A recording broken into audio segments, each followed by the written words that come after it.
Before I start, be aware names have been changed to protect the innocent and to ensure the accused receives a fair trial. No matter how great we men think our lives will turn out, some unseen force can always come along and derail us, sometimes permanently, from our course. Whether we achieve the nuclear family with the 2.5 children or end up living with our parents, a single, childless incel at 45, no one can predict their future. Perhaps the best way for me to illustrate my point is to tell you the story of Darren Sellers, my former best friend. No matter if we would have grown up in Dallas or the little hick town we were doomed to reside in, Darren would have been a special kid. Doctor, lawyer, pro football player, he could have excelled at any profession he put his mind to. Since childhood, he was always that kid that did better than his peers at everything. I know he was speaking at an abnormally early age and reading by 4. Heck, I wouldn't be surprised if he came out of his mother's womb potty-trained. I think you get the idea. He was a very special kid that should have become someone great. Except he didn't. By high school, he was already beginning to show some alarming traits. A pastime that he and I always enjoyed, collecting and cataloging skulls and antlers from dead animals, would eventually evolve into killing and skinning neighborhood pets for him. While I found this aspect of the hobby to be a strange tangent to take, it wasn't odd enough to affect our relationship. The way he would treat his girlfriends, however, would. Growing up in a very small town, we'd known almost every girl since kindergarten. Some had been close friends. Either way, because of his popularity, he had his pick of them. Regardless of who she was, if Darren decided to date her, he would always end up treating her badly. A committed relationship meant nothing to him. A lot of really kind girls would get their hearts broken because of him, but to be honest, they would be the lucky ones. Sarah, a very smart and cute girl, was with Darren on and off for several years. She would break up with him after he hit her, but go back after he apologized.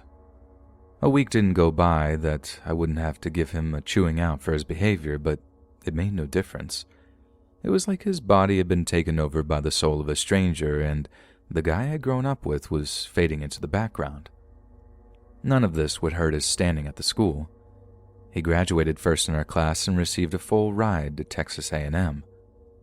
I was no slouch myself, coming in at 6th out of the class of 100, but for me, I'd have to get scholarships if I wanted to go to college.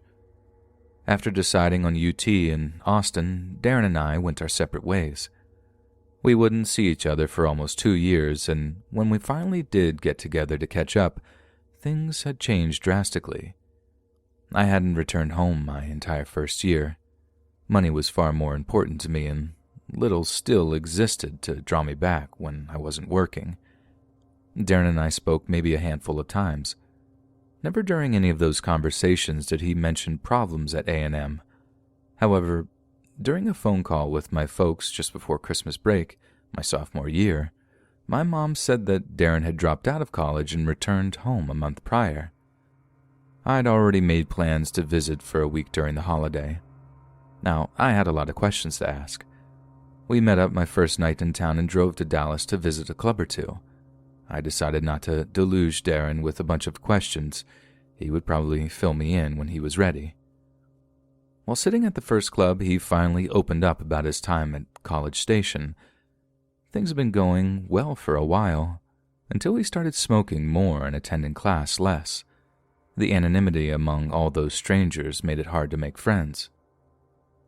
The few people he did meet would lead him down a dark path. He said by the start of year 2, he knew his days were numbered, so he dropped out to save the school the trouble of kicking him out. This is a much different person than the one I'd left just a year and a half prior. I'd never known Darren to embrace failure. Other than the goatee and long hair, he appeared to be the same, but now he just didn't seem to care about what happened to him. Going from a full scholarship at A&M to delivering pizzas would have destroyed the old Darren, but now he acted like he loved his new life. While driving to our next stop, he suggested we pick up a girl and have some fun with her. I laughed at first, thinking he meant maybe buying some sort of Lady of the Night or something. I said, "Yeah, right, I'll save my money, thank you." I'd misinterpreted his meaning. He said he meant that we should grab a girl from the street and take turns with her. The suggestion shocked me. I looked over his face, trying to find a sign that he was joking, but couldn't. For a few minutes, nothing was said between us. I still couldn't believe what he'd said. Then an odd idea struck me out of nowhere. Have you done this kind of thing before? He hesitated at first, but eventually admitted he and his friends had done it a few times back in College Station. As if it would make things less serious, he stressed that they never hurt the girls or anything. Once they had their fun, they drop her off and go on their way. The outright disgust I felt at that moment very nearly overwhelmed me, but I held myself together. Maybe next time I visit. I had no intention of taking part in anything like that. My words were simply meant to diffuse any hostile feelings he may have been harboring at that second. All I could think of was getting away from him.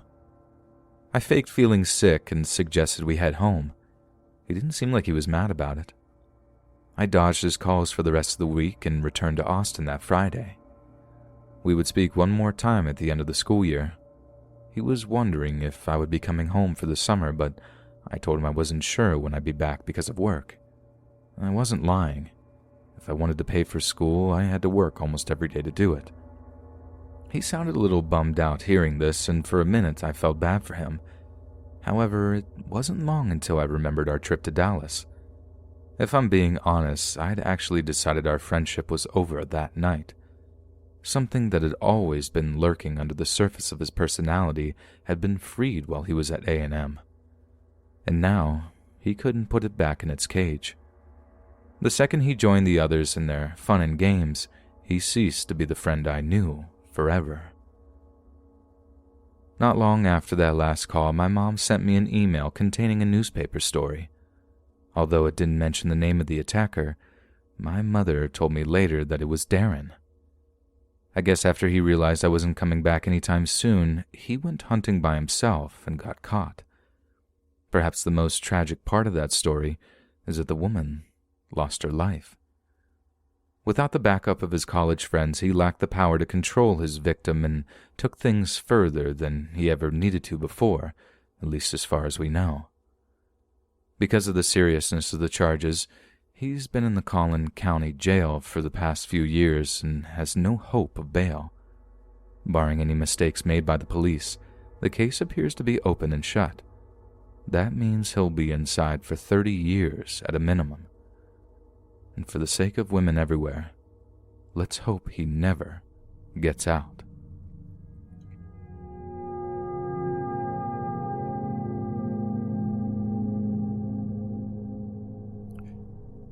This happened to me during my yearly campout at Lake Texoma in North Texas. The lake itself was built during the Second World War using mainly German POW labor. It sits astride the Texas-Oklahoma border and covers roughly 89,000 acres and sees about 6 million visitors on an average year. It's, to my knowledge, still one of the biggest reservoirs in the country and my favorite place to spend my birthday. Every year, the week before or after spring break, I load my camping supplies into my car and make the 30-mile drive. My usual place to set up is Eisenhower State Park, located on the Texas side of the border and just happens to be named after Dwight D. Eisenhower, the famous World War II general and president who was born nearby. Sorry, Kansas. The cool thing about the park is that for a small fee, I can take my pick of spots that offer running water and electrical connections. Although I normally camp in a relatively traditional manner, having access to power nearby can be convenient. Perhaps the best part of camping so early in the season, the temperatures are still reasonable. You could go out as little as 2 months later and already be nearing 90+ degrees during the hottest part of the day. This also means there are far fewer other campers in the park. I've been visiting the lake since before I can remember. As a matter of fact, One of my first memories is of me bawling my head off and holding my bloody foot. My dad sped our boat to shore in order for me to get the medical care I required. After stepping on a broken bottle, we all wore shoes in the water after that. In all my years of going out there, I'd never heard anything about wild packs of dogs roaming the area. While groups of wild pigs have been an ever-growing problem in our state, wild dogs not so much. Or maybe that's just my ignorance showing, and it's a bigger deal than I'm aware of. Whether it is or not, I wasn't expecting what happened my second night. I believe that evening no one else was within a mile of my camp. It was just starting to get dark, and I walked a few feet down to the water. Oftentimes, I'll sit on the shore and watch boats cross the lake with a cup of coffee and enjoy the calming sounds of the waves licking lightly at the shore. It hadn't gotten completely dark yet, but the shapes I noticed approaching me were unidentifiable. As they grew closer, I could make out the shape of 2 dogs walking slowly down the shore. I figured they belonged to another camper and called out to let them know I was there. As the seconds passed, no answer came, and the dogs continued to get closer. While I'm not, nor have ever I been afraid of dogs, I do practice common sense measures with those I'm not familiar with. When they were within 10 yards of me, I saw 3 more dogs, all of differing sizes, come down the cliff at an angle from me and join the other 2 on the bank. My caution was beginning to shift into fear. Odds are that if a group of dogs form a pack without the moderating influence of a human, they become feral and can be a serious danger to any person they come in contact with. I was that person on this night, and things would only prove to get worse as it went on. Running away would just engage their prey drive, and I'd be run down and mauled for sure. With no other choice, I stood still as they approached me. The 2 larger dogs I had seen first began to smell me. I didn't move or pet them. As they did so, while the leaders sniffed, the other 3 began to surround me and walk slowly toward me. Even if I'd never been scared of dogs before, this freaked me out. During this whole interaction, I did my best not to indicate that I was scared, but the nearer the other 3 came, the more nervous I grew. Things would come to a head when I felt one of them bump me on the back of my head. I did the worst thing I could have and jerked away. This was all the pack needed to begin attacking me. Each of the leaders had grabbed me, one on the hand and the other had a mouthful of my leg. The rest had ganged up and took a firm grip on my right leg. This wasn't some rough play either. I could tell that they were trying to pull me down to the ground. I quickly lost my balance and dropped to one knee, but fortunately for me, I had a makeshift walking stick in my right hand and used it to break my fall. One of the leaders used this as an opportunity to go for my face. However, I foresaw something like this and jabbed at it with a stick before it reached me. This gave me the time I needed to return myself to standing. With a firmer stance, I started jabbing at the others. A few let go and backed off, only to renew their attack seconds later. Rage and frustration began to take over, and I started swinging wildly at them. Here and there, I'd hear a scream come from the darkness until, finally, the assault ceased. I stood my ground and waited for it to begin again, but the pounding of my heart was all I could hear. To be safe, I walked slowly back up the hill to my camp, watching the whole time for any movement in the darkness. When I reached it, I turned up my lamps and searched for wounds. My left hand was bloody, but after washing it, I could see it wasn't as bad as I had feared. The bad bites were to the back and sides of my calves. The best I could do was clean and wrap them until help could get to me. The gates didn't close until 10 p.m. that day, so the ambulance was able to scoop me up and get me to a hospital rather quickly. I spent the rest of the evening getting treated. Among the procedures was my first set of rabies shots. I was overjoyed to learn the procedure is far less extreme than it was when I was a kid. Although you still have to get the vaccine over several appointments, science has made major strides, at least in this area. The following morning, I called a friend to pick me up and take me back out to break my camp. I made sure to notify the office about the attack, but I don't know if anything was ever done. I watched the evening news and checked the paper for 2 weeks. Nothing about the dog packs or my attack was ever mentioned. For all I know, the decision was made to handle the problem quietly and avoid any hits to the coming tourist season. The last few times I have camped there since the attack, I haven't encountered any feral dogs, so perhaps that's what was done. My run-in with the dogs motivated me to finally get my license to carry a handgun. I've been wanting to do it since the law was passed, but could never justify it to myself. In addition to carrying while out and about in public, concealed to prevent any problems with the general population, I'm legally allowed to bring my pistol along with me when I go camping. Since I believe self-protection is a right, I probably would have had it with me whether it was legal or not, but thankfully I don't have to take that chance. My goal by sharing this is not to create fear among others who love staying in the outdoors. I simply want to remind people that even in places we feel comfortable, the unexpected can happen. So if you're ever visiting Texas, I highly recommend Lake Texoma and the attractions around it. Just be sure to wear your life jacket when you're on the water. Don't drink too much, and keep your eyes out for the creatures who share the land with you. Whether they're rattlesnakes or feral dogs, one misstep or loss of concentration could really ruin your day.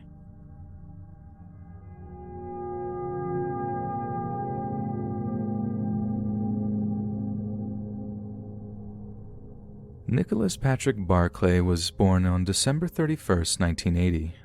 The San Antonio native was the youngest of 3 children and by the age of 13 had acquired quite the reputation for being a bad seed. The young man had been violent and verbally abusive towards his mother, Beverly, multiple times. On such occasions, police would have to be called to calm him down. The problem didn't stop at home, however. Nicholas would often skip school, and when he did attend, trouble followed him, going even as far as threatening one of his teachers. The 13-year-old also had a criminal record. Incidents such as stealing a pair of shoes and breaking into a convenience store were among his crimes. Because of his past, it was no surprise the people around him didn't take what happened very seriously at first. On June 13, 1994, Nicholas's mother gave him $5 to go and play basketball with some friends down at the park. A little later, he called home to get a ride from his mother, but because Beverly worked nights and slept during the day, Nicholas's brother refused to wake her. The boy wouldn't be heard from again after that. He'd run away before and return in a day or two, so no one was really concerned, at least at first. Even when the cops did get involved, they were confident that he had been found quickly. How far could a get on $5 anyway, right? The only problem was he wasn't found, and as the weeks passed, any hopes of finding him alive were dwindling. Beverly believed her son may have taken a ride home from a stranger. Then on the night of September 25th, 1994, just 3 months after his disappearance, something strange would happen. Nicholas's older brother, Jason, called into the police to report someone breaking into the family's garage.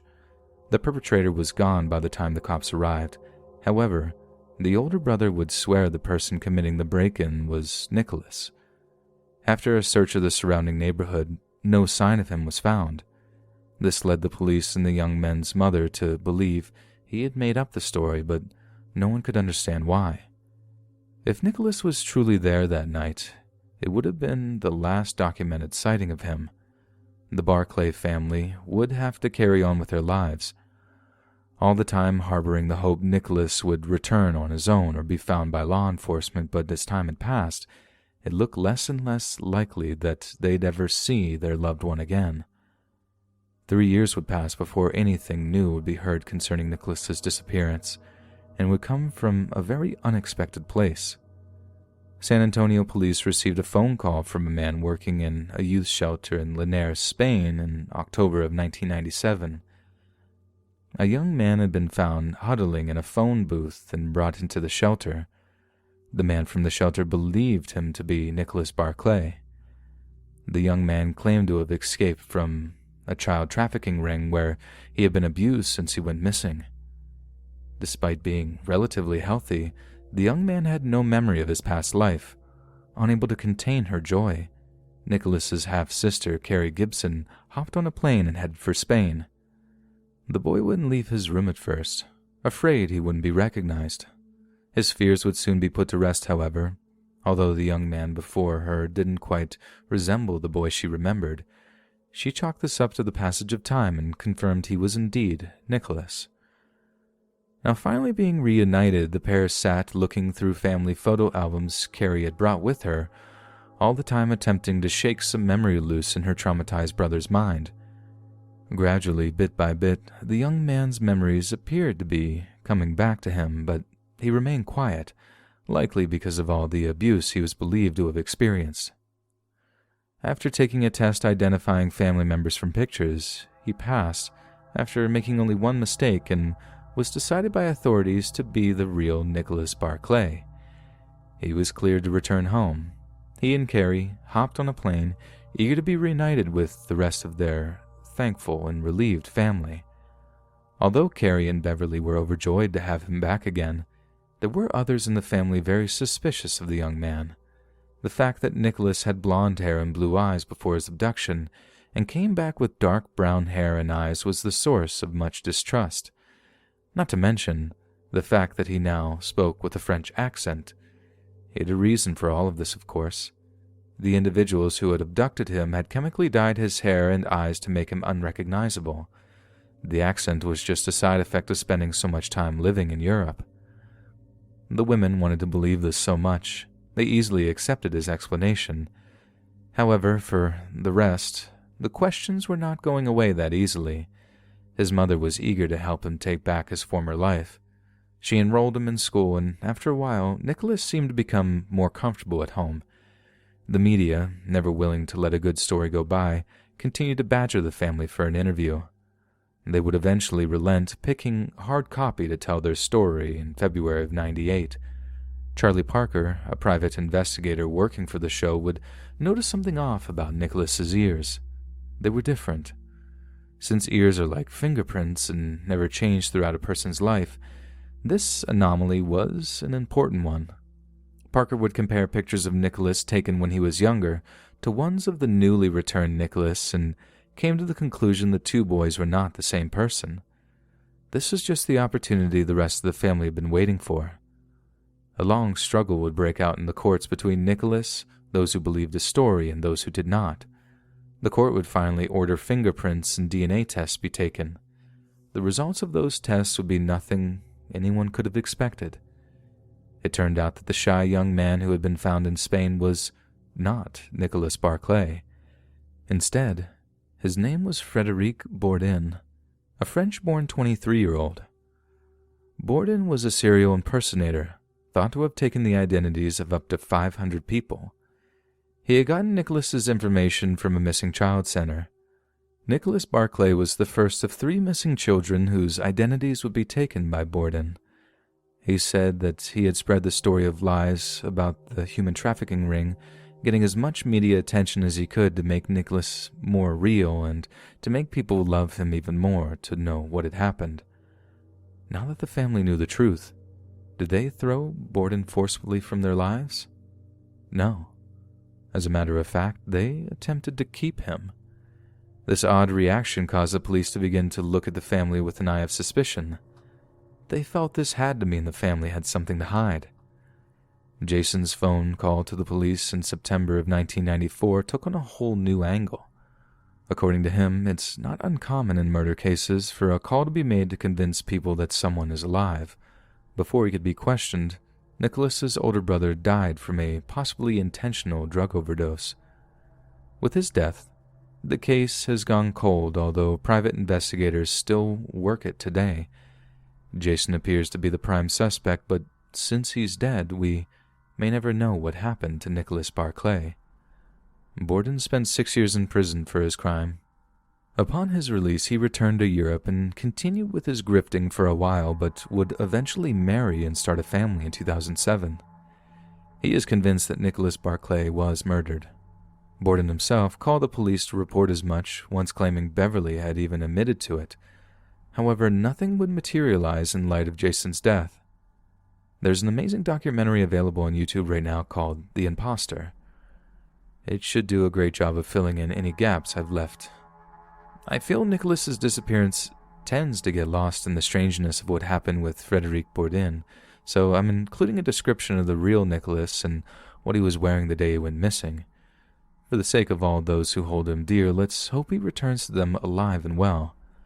Nicholas, whose nickname was Nicky, is a Caucasian male with light brown hair and blue eyes. He has tattoos of the letters J on his left shoulder, T on his left hand between his thumb and forefinger, and the letters L and N on his outer left ankle. He also had a gap between his front teeth. He has been diagnosed with attention deficit disorder. Nicholas was last seen wearing a white t-shirt, purple pants, and black sneakers. He was seen carrying a pink backpack.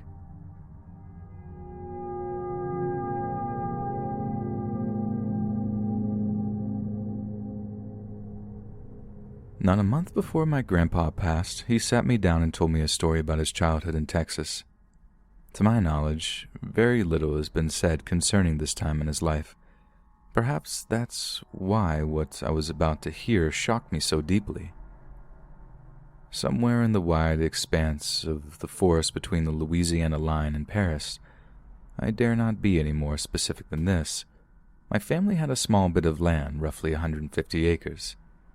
This was a lot more than most, but with generation after generation staying on the land, room got scarce quick. My people had been about the area since Texas was still its own country, and life back in those days was no place for the meek. Squabbles were handled between neighbors, and the law often came at the end of a gun. My daddy had me out and hunting for food as soon as I could shoot. This was Depression times, and folks did whatever they could to make ends meet. My mother had an older brother who'd already been in and out of the penitentiary twice for making liquor. When my schooling or chores didn't see me busy, I'd make a little money watching over the still. The local law dogs generally turned a blind eye to folks' personal enterprises and sometimes engaged in the practice themselves. Government revenue agents were the real thorn in our side. Their meddlesome ways could derail a man's income for an entire season, and this was in a time legitimate jobs were thin on the ground. As I said, during the winter months, I'd make a bit watching over my uncle's still, stuck off in the far corner of the property. Revenue agents always being a burden on us, I was to keep a keen eye out for them and dissuade any other folk of a curious disposition from walking up on the manufacturing. Being a pretty young man at the time, near on 12 years old, I could pretend I was merely hunting and draw no attention if the agent spotted me. Both barrels from my shotgun notified those working the still of any undesired folks approaching, and I was to walk away none the wiser of their fate. Nobody wanted a child like myself with such a bright mind and promising future to end up in the penitentiary. All the precautions and forewarnings would be for naught, however. One cold and foggy morning I was loafing about the still with my uncle and two of his friends, a pair of brothers from around Clarksville. We were caught unawares by a pair of agents. The fog had concealed their approach until it was too late.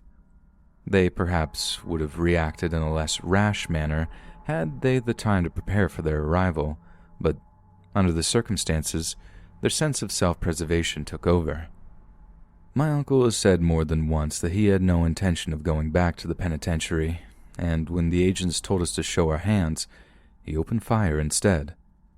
The roar of his shotgun scared the Jesus out of me. I dropped to the ground and buried my face as far as I could into the leaves. It was over in seconds. When I dared raise my head, the agents were both dead, and the younger of the Clarksville boys was minutes from the same. The older brother did his best to make his siblings' last moments as comfortable as possible. My uncle's already dragging the agent's body off to bury them. This was all going on around me, but I couldn't form a clear thought or word. It was probably half an hour before I could stand. I walked over to where my uncle was digging, and he threw me a shovel. Nothing was said for the next hour. The ground was darn near freezing and made the task even longer and arduous. We got the holes dug and rolled the agents into them. About that time, the older brother joined us. He began digging another hole nearby, and my uncle joined him, leaving me to fill in the revenuers' graves.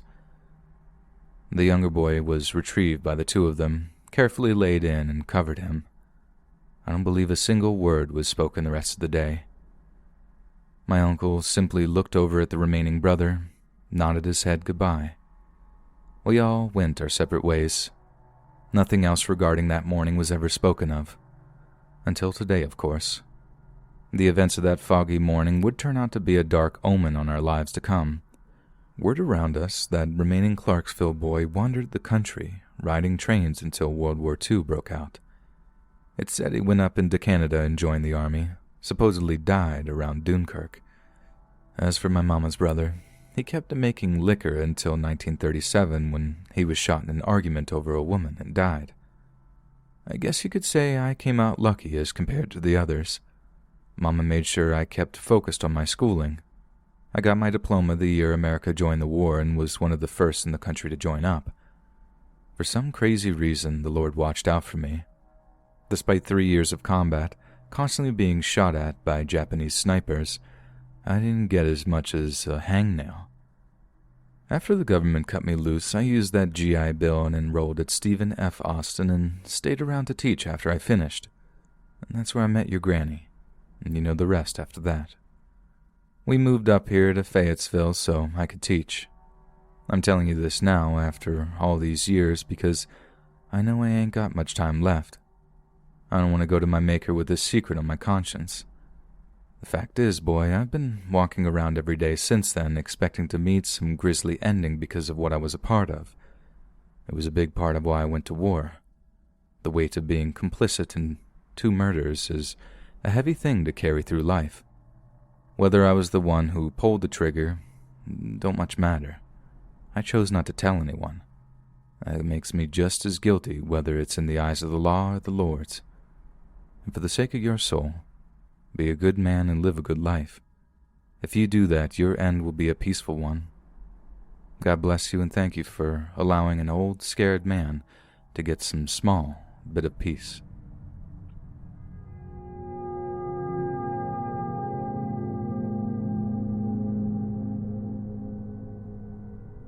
Around 11:45 on the night of February 22nd, 1946, 22-year-old Jimmy Hollis was parked on a secluded lover's lane with his girlfriend, 19-year-old Mary Jean Larry. About 10 minutes later, a man wearing a cloth mask resembling a pillowcase with the eyes cut out appeared at the driver's side door and flashed a flashlight in the window. Hollis thought this may be a prank and told the man he had the wrong person. The masked man responded by saying, "I don't want to kill you, fella, so do what I say." Hollis and Larry were then ordered out of the car and Hollis was told to take off your effing britches. He did, and was struck on the head twice with the butt of a pistol. Believing this to be a robbery, Larry opened Hollis's wallet to prove he had no money. She was then struck with the blunt object and ordered to stand. Once on her feet, the man told her to run up the road. She headed toward the main road and spotted another parked car and approached it. However, as she drew closer, she could see it was empty. Larry returned on her path but was intercepted by the man and struck on the head for a second time, knocking her to the ground. The attacker took this opportunity to have his way with her with the barrel of his weapon. Fortunately for Larry, the man seemed to have been scared away by the headlights of a passing car before he could achieve this. After he fled, she pulled herself to her feet and ran to the first house she saw. As Larry's terrible episode was unfolding, Hollis had managed to pull himself back to his feet. Covered in blood and with a fractured skull, he stumbled onto nearby Richmond Road and flagged down a car. The driver pulled over but, horrified by his appearance, refused to let Hollis in. He did, however, promise to call an ambulance at his nearest opportunity. This proved unnecessary, however, as the emergency services had already arrived because of an alert by Larry. Both victims were taken to Texarkana Hospital. Larry would come away, at least physically, the better off of the two, only needing 8 stitches. Hollis, however, would lay in the intensive care ward in a coma for several days. Once recovered, the victims would give 2 very differing descriptions of their attacker. While Larry claimed because of his speech that he was a black man, Hollis disagreed and said he believed the man to be white, but couldn't be sure because of being blinded by the flashlight. These and other factors made the police suspicious of the victim's accounts. They would form a theory that the couple knew their attacker and was covering for him. Hollis was quoted as telling the Bowie County Sheriff, William Presley, that man is dangerous and he's a potential murderer. The next one he gets will be killed.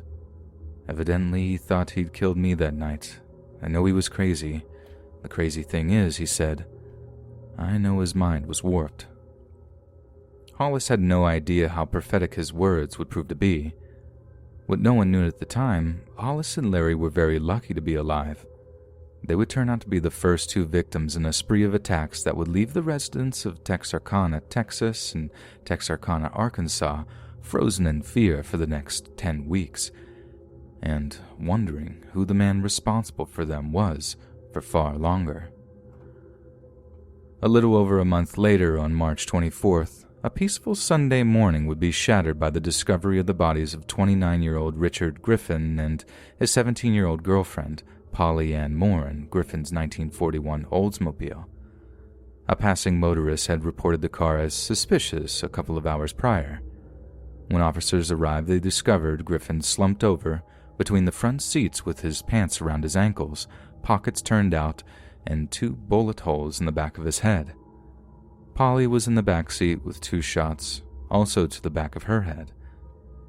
By the time Sheriff Presley and Arkansas State Trooper Max Tackett arrived, the scene had been compromised by the large crowd that had formed.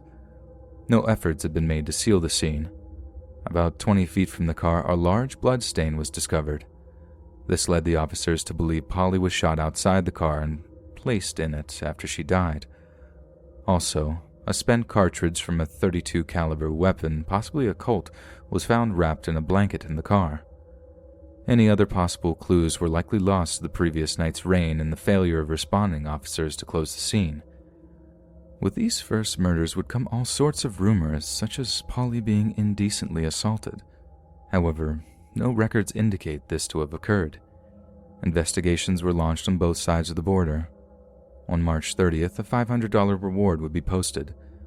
This would sadly lead to over 100 false leads and yield no useful information. In a matter of just a few weeks, police would find themselves with another set of murders on their hands, this time a pair of mere children. Betty Jo Booker, age 15, had been playing her saxophone with her band, the Rhythmares, at the VFW Club. Around 1:30 a.m., her 16-year-old friend, Paul Martin, arrived to pick her up. This was the last time the two were seen alive. Later that morning, at around 6:30 a.m., Martin was discovered lying dead by the roadside near Spring Park Lake. He had been shot 4 times, once through the nose, and once through the left rib from behind, a third through the right hand, and the last went through the back of the neck. Poor Betty Jo would not be found until 11:30 that morning. She was 2 miles away from Paul's Ford coupe and just 1 mile away from where Martin had been discovered earlier that morning. The young woman was mercifully still clothed, including her overcoat, which was fully buttoned. Her wounds were 1 gunshot to the chest and a second to the face. The scene was sealed from the moment Sheriff Presley, who was the responding officer, arrived. He discovered a datebook nearby and quickly pocketed it. Martin's Ford was found about 1.5 miles from his body just outside the park with the keys still in the ignition. As with the first set of murders, there were little clues to be uncovered.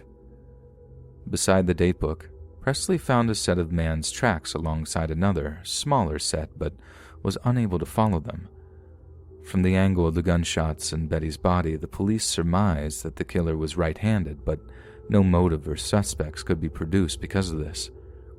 When the bullets from the teenagers were compared with those of the first 2 murders, they were indeed ruled to be from the same .32 caliber handgun. The local rumor mill was working overtime. Authorities were getting calls anytime a person even heard a noise, and the atmosphere was growing tenser by the day.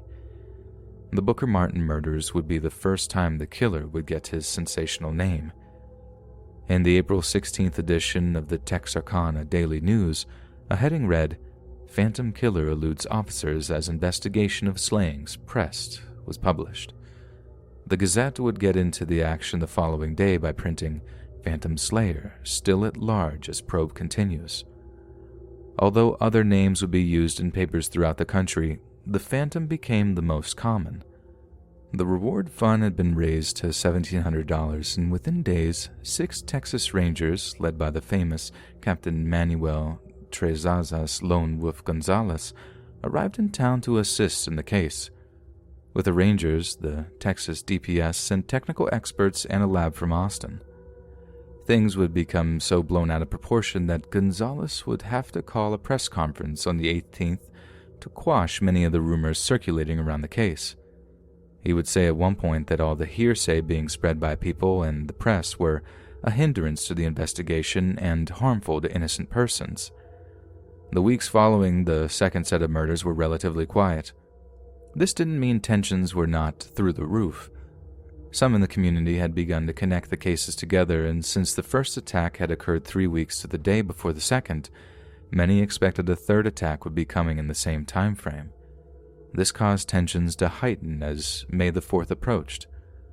Although these citizens were only a day off in their prediction, the Phantom would prove to everyone in the area he was far from predictable. On the evening of Friday, May 3rd, sometime before 9 p.m., the killer would strike at one last couple. This time, however, the Phantom would give the citizens of Arkansas a taste of the same medicine that he had been sharing with their neighbors across the state line. On this night, farmer and welder Virgil Starks, 37, had sat down in his armchair to enjoy his favorite radio show. He and his wife, Katie, age 36, lived in a modest ranch-style house on a 500-acre farm almost 10 miles northeast of Texarkana. While Virgil relaxed in his armchair in the sitting room, Katie was lying in bed in her nightgown. She said that she had heard noise in the backyard and yelled out to Virgil to turn down the radio. Seconds later, Katie would hear the sound of breaking glass. Thinking perhaps her husband had dropped something, she went to see what had happened. Upon entering the living room, Virgil stood up and then slumped back down into his chair. Seeing blood, she ran up to examine him, and upon lifting his head, she realized he was dead. She ran to call the police, but after cranking the old wall telephone a couple of times, she was shot twice in the face from the same window Virgil had been shot from. The bullets, while one went through her right cheek and out between her left ear and the other, breaking her jaw and splintering several teeth, they did not render her incapable of helping herself. Although at first she would drop to her knees, she soon regained her footing and ran for a pistol that was kept in the bedroom. Meanwhile, the shooter ran to the back of the house. Katie, unable to locate the gun, returned to the kitchen just in time to see her assailant climbing through the couple's kitchen window. Horribly injured and afraid, she changed directions and fled through several rooms and out of the house, leaving a trail of blood and teeth in her wake. After first seeking help at her sister and brother-in-law's home across the street, but getting no answer, Katie ran the 50 yards to the neighbor A.V. Prater's home. Prater would bring her inside. He then retrieved his rifle from his home and returned outside. He fired into the air to alert any nearby residents of his need for aid. Neighbor Elmer Taylor would answer the call. Prater asked Taylor to bring his car around, and they drove Mrs. Starks to Michael Meager Memorial Hospital. Arkansas State Officers Max Tackett and Charlie Boyd would be the first to respond to the call. Upon arrival, the officers roped off the scene. However, the commotion stirred up by 30 or more members of law enforcement going in and out all night would render their efforts largely useless. The sheer amount of blood left behind by Mrs. Starks made it hard for the officers to keep the area clean. Miller County Sheriff W.E. Davis, who would take control of the investigation, called in officers from around the area, including the FBI, Sheriff Presley, Captain Gonzalez and his group of Texas Rangers, and many others. Police would find money in the home, along with cash and jewelry, putting the theory of robbery to rest. 3 clues would be found at the scene. A red metal flashlight was discovered in the bush by the window, and two .22 caliber bullets were retrieved from the walls of the house.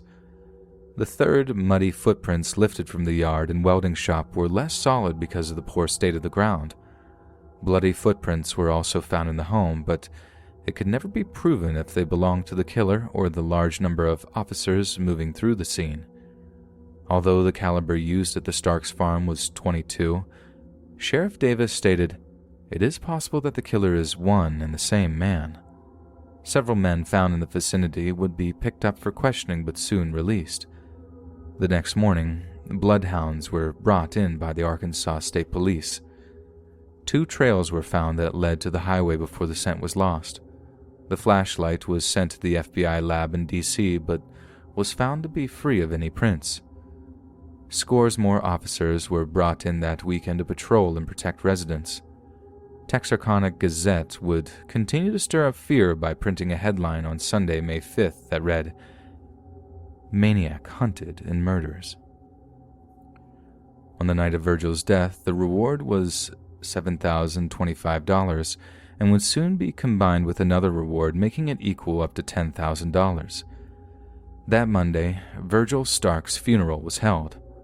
The following day, Katie was ruled well enough by doctors to be questioned but was unable to provide any new information. A detailed description of the flashlight along with a color picture would be sent to the Gazette. On the morning of Wednesday, May 29th, this would be printed. Included with this was an appeal that said, "Have you seen this 2-cell flashlight? You may be the one to aid in solving the phantom slayings." Another appeal from Sheriff Presley and Chief of Police Jack N. Runnels was printed a few weeks earlier, May 11th, asking for any information on missing persons on the nights of the murders. The rumor mill remained running around the clock. Word that the killer had been caught began to spread. Once again, the authorities had to go to the press to shut the stories down. Sheriff Presley denied the killer had been apprehended and implored people to be more considerate of their fellow citizens. A lot of innocent folks were being accused of being the phantom. No talk from the sheriff was going to make the people in the area any less jittery.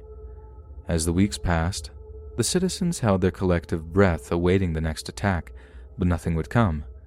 And over time, they would all return to their normal lives they had before the phantom arrived. The Rangers would quietly leave town throughout October until only the local law enforcement members were left. With no new attacks to investigate, they were now able to focus on suspects. Among those dismissed early on was Ralph Bauman, a war veteran living in Los Angeles who had attempted to sell his story to a newspaper of his Texarkana murder spree. When they didn't go in for the story, he took it straight to the police, telling them that he lived for danger, how he'd previously been in a coma, and how he was running from something, maybe murder. If it turned out that he hadn't committed the crimes, he hoped instead that he could settle down working as a stuntman in Hollywood. A black man in his 30s, also briefly a suspect. After he failed a polygraph test, officers decided to have him hypnotized. The man was taken to Travis Elliott, a psychiatrist and hypnotist. Elliott talked to the man in a private session for a while. Sheriff Presley asked Elliott if the man could be hypnotized. "Yes, but you have the wrong man. He has no criminal tendencies," replied Elliott. It was later determined that he failed the polygraph because he was having an affair with a married woman. His tracks had been found in the area because it was the location the pair had used for their illicit trysts. In spite of the 9 people that had made false confessions to Tackett, the police working the case did have a few real suspects. Their prime target was UL Sweeney. The path to Sweeney was a twisted one. Arkansas State Police Officer Tackett made a link he thought may be worth checking out. On each night of the murders, a car had been stolen and a previously stolen car had been found abandoned. On the night of Friday, June 28th, he found a car that had been reported stolen in a parking lot and decided to stake it out and wait to see who would come to pick it up. To his surprise, the car was approached by a young 21-year-old girl named Peggy Sweeney. She was taken into custody and said that her new husband, UL, was in Atlanta, Texas, selling another stolen car. Tackett tracked down UL to the Arkansas Motor Coach bus station on Front Street. When UL spotted Tackett, He fled out the back of the station but was cornered. As Tackett approached him, he told the officer not to shoot, to which Tackett replied, "I'm not going to shoot you for your car theft. Mister, don't play games with me. You want me for more than stealing cars," came Sweeney's reply. Sweeney would not stop with the incriminating comments, however. When Ewell was in the police car, he asked Chief Deputy Tillman Johnson, "Mr. Johnson, what do you think they'll do to me for this? Will they give me the chair?" Johnson responded with, "You won't get much, maybe 5 or 10 years. They don't give you the electric chair for stealing cars." Sweeney then said, "Mr. Johnson, you got me for more than stealing cars." Despite all his comments, Ewell would not confess to being the Phantom under questioning. Peggy was being held, meanwhile, for the murders of Paul Martin and Betty Jo Booker. She would say nothing for almost a month before making a statement, then 2 more over the next 2 days. All 3 of the statements would have contradicting information, and although she claimed Ewell was indeed the Phantom, by law in 1946, Peggy could not be forced to testify against her husband. Even with some circumstantial evidence in Peggy's statements, she was deemed an unreliable witness, and the case against the 2 collapsed. Ewell would not be charged with the assaults or murders, but instead convicted on Texas's habitual offender law and given life in prison. The various entities involved in the case hoped that they would eventually be able to connect him to at least one of the cases, but this never panned out, and Sweeney eventually appealed his conviction and was released in 1973. The only other suspects most historians consider possibly being the Phantom was Henry Booker Tennyson, an 18-year-old University of Arkansas freshman. On November 5, 1948, the body of Tennyson was found in his room. The young man had used cyanide of mercury to end his own life. On a nearby desk, the police found 2 notes. One was a poem that included clues to the location of the combination of his lockbox. A note was also found inside a fountain pen marked BB. Poison was found in the cap. The note inside the pen contained further clues to the combination of the lockbox. Not in the mood for playing games, the police forced the lockbox open. Inside was a Viewmaster with several rolls of film of Mexico and a stack of papers. Under the stack of papers was a note confessing to the Texarkana killings. However, more papers would be discovered that would contradict Tennyson's confession. James Freeman, a 16-year-old friend of Tennyson from Texarkana, came forward and said he and Henry had been together on the nights of Virgil Stark's death. Tennyson's brothers claimed the confession and him ending his life were fantastic things, induced by reading too many comic books. In addition, they both stated that he did not know guns and didn't care for weapons, hunting, or shooting. None of the guns that Tennyson would have had access to matched the bullets used in Phantom's murders. Furthermore, Craig, a brother, said that he hadn't taught Tennyson how to drive a car until the summer of '47. None of the fingerprints or bullets could be tracked back to Tennyson. While there are a few less probable suspects, like an escaped German POW and an unidentified man in Atoka, Oklahoma, I'll leave it up to the listeners to search them out on their own. To this day, while many people out there have their own theories and ideas about what happened in Texarkana all those years ago, the fact is the Phantom Killer was never caught and likely never will be. There is much more information regarding the case available, but for the sake of brevity, I only included the most basic of facts. If this story interested any of you, I encourage them to seek out every bit of information you can find on the slayings. A lot of the things you'll come across derive from the same sources. However, if you look hard enough, you can discover some additional information. I've not yet read any books about the subject of the Phantom murders, but the most recent and well-acclaimed was The Phantom Killer, Unlocking the Mysteries of the Texarkana Serial Murders by James Presley, November 15, 2014. Presley is not only from Texarkana, he also happened to be the nephew of Bowie County Sheriff William Presley. I thank you all for your time, and I hope I was able to give everyone listening something a little less viral to think about. Don't you worry about me. I promise y'all will hear from me again, and remember, A journey of 1,000 miles begins with one step, but without a good pair of shoes, you won't get more than a mile or two.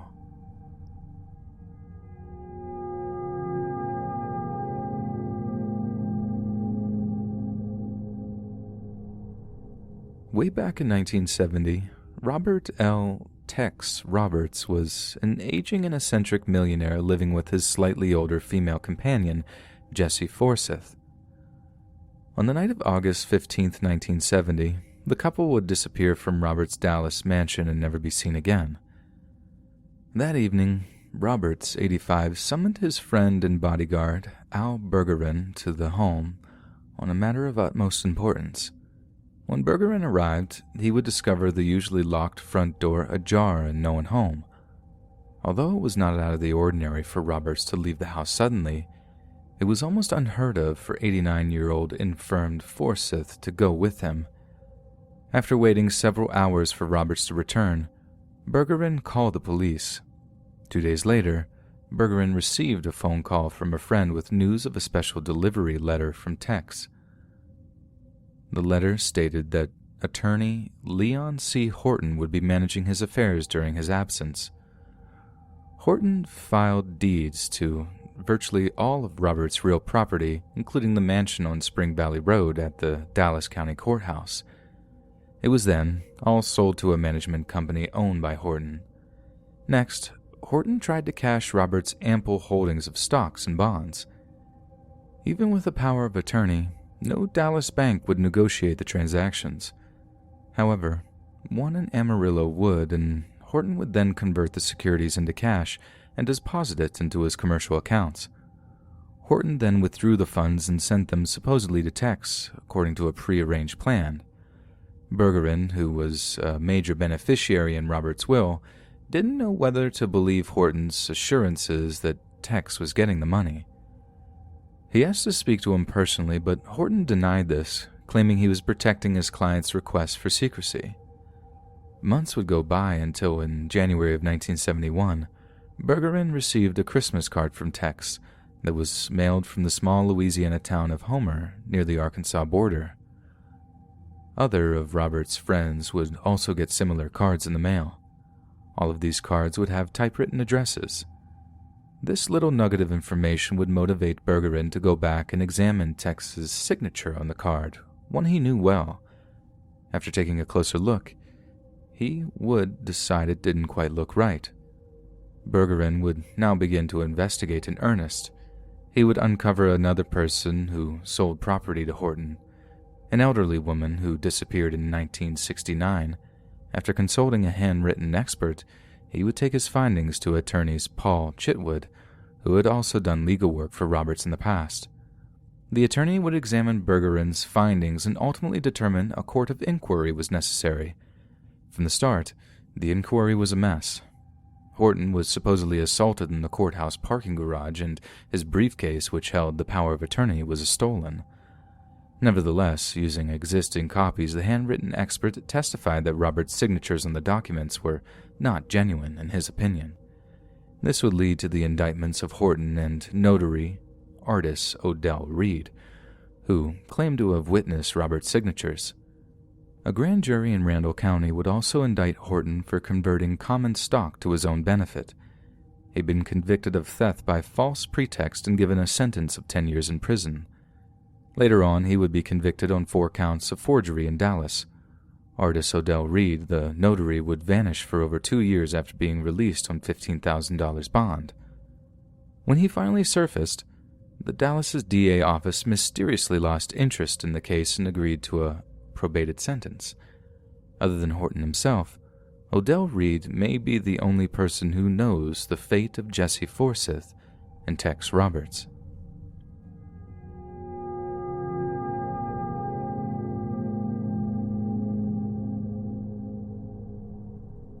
The Christmas holiday should be a happy time for the year for family that celebrates it, one of giving and sharing. Unfortunately, the season of 1974 would be a terrifying and confusing one for 3 Fort Worth families and everyone that has followed, a reminder of loss. On the morning of December 23, 1974, three girls left their homes for a shopping trip at the Seminary South Shopping Center in South Fort Worth. Rachel Arnold Trillica, 17, picked up her friend Renee Wilson, 14, at her home. Julie Ann Mosley, who was only 9, asked the girls to let her tag along. They agreed, but only if Julie's mother gave permission. Julie called her mother at work, and only after a lot of whining, as her mother says, she allowed the young girl to join the others. Renee had a Christmas party that night, so the girls planned to be home by 4 p.m. to allow her to prepare for it. The trio's first stop was the Fort Worth Army-Navy store to pick up some items on layaway. Only then did they head for the Seminary South Shopping Center, parking Rachel's vehicle on the upper level near Sears.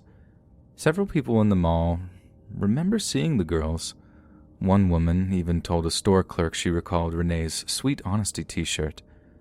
Another claimed the girls had been spotted in a security patrol car. It is known the girls had to have made it back to the car at some point because their purchases were found inside of it. When the girls did not return home, the families became concerned and traveled to the shopping center to search for them. They would camp out there all night waiting for the girls' return with no results. In the coming years, more than one person would come forward with stories of seeing one or all of the girls being pushed into a van or pickup truck. Regardless of what people claimed to have witnessed, the police still had no more clues to the three girls' final destination. Of course, law enforcement would propose the time-worn runaway theory, but the parents shot this down quickly. A letter would arrive the next morning, however, that would lead police to believe that they were right. It was addressed to Rachel's husband, Tommy. The two had been married for around 6 months at the time of the disappearance. The envelope would hold some strange forms of speech, though. Rather than the familiar Tommy that Rachel always called him, it had the formal Thomas A. Trillica. Rachel's name was just scrawled across the top with no return address. Far more strange, her name appeared to be initially misspelled, as the L in her name was written as a lowercase e, but then it had been gone over again to form the correct spelling. There was no city name on the postmark, only a blurred postal service number, 76083. The 3 oddly looked to be backwards. The possibility of it being an unfinished 8 or the last 2 digits of the stamp being handwritten have been considered, making it a 38. If they were indeed a 38, the letter would have been stamped in Eliasville, a town near Throckmorton, Texas. However, if they were actually 88, it could have been sent from Weatherford. The letter itself was on a piece of paper too large for the envelope and written in a childlike scrawl saying, "I know I'm going to catch it, but we just had to get away. We're going to Houston. See you in about a week. The car is in Sears parking lot. Love, Rachel." Rachel's mother, Fran Langston, never believed the letter came from her daughter. In the 70s and 80s, the letter was examined by multiple experts, including those from the FBI, but each time the results came back inconclusive. Just after the disappearance, the families walked creek beds and back roads looking for their missing children. The police chased 100 empty leads. By the spring of 1975, the families had become frustrated by the police investigation. They would hire flamboyant private investigator John Swaim. In early 1975, one young man claiming to be an acquaintance of Rachel's stepped forward and said that he saw them in the record department of a store inside the mall just before they disappeared. The man claimed that another person appeared to be with the girls. In April of that year, Swaim would join with 100 volunteers in Port Lavaca to search under bridges and through swamps after he received an anonymous tip that the girls had been killed and dumped there. Nothing would become of this or any of the other tips Swaim would get, and by 1979, the detective would be dead of a drug overdose. With his death, the case would be rendered basically closed for the time being. Throughout the ensuing decades, the remains of more than a few people would be uncovered, but none would turn out to be those of the 3 girls. The story would get a new lease on life when the case was reopened and assigned to homicide detective Tom Bocher in 2001. The detective believes the girls left the mall with someone they trusted, and more than one individual may have been involved. Sadly, like so many other times, nothing new would be discovered by this new investigation. Nevertheless, people still take time out of their lives today to comb the woods, swamps, and long-forgotten trails for any bit, no matter how small it may be, that could help solve this mystery. Rusty Arnold, Rachel's brother, who was just 11 at the time she went missing, would meet Dan James, a private investigator, around 1995. James had been following the case since 1975 on his own time. He has even posted $25,000 of his own money for any clues that could lead to the arrest and conviction of the person or persons responsible for the disappearance. James has never been hired by any of the families or received any compensation for his work. A handful of supposedly credible witnesses have been found, one in 1998. That story claims Rachel was abducted, and the person involved in it still has her to this day. It said that he allows her to visit Fort Worth every year at Christmas. Rusty and James seem to believe this story, but neither man will come out and say what they think has happened to the two other girls. Even as recently as 2018, 2 cars could be dragged from Ben Brooks Lake because it was thought that they may have a connection to the case. But this, too, would lead nowhere.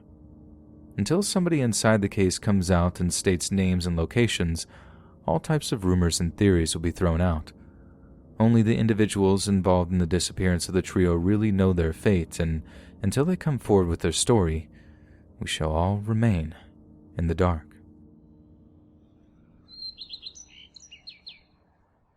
Hey friends, thanks for listening. Be sure to subscribe and click that notification bell to be alerted of all future narrations. If you got a story, be sure to submit them to my subreddit, r/letsreadofficial, and give and receive feedback from the community, and maybe even hear your story featured on the next video. And join my Discord to interact with me and other listeners directly. And if you want to support me even more, grab early access to all future narrations for just $1 a month on Patreon, and maybe even pick up some Let's Read merch on Spreadshirt. And check out the Let's Read podcast, where you can hear all these stories in long compilation form and save huge on data, located anywhere you listen to podcasts. All the links in the bio. Thanks so much, friends, and remember, tomorrow is Head Moderator Day, so be sure to thank your head moderators.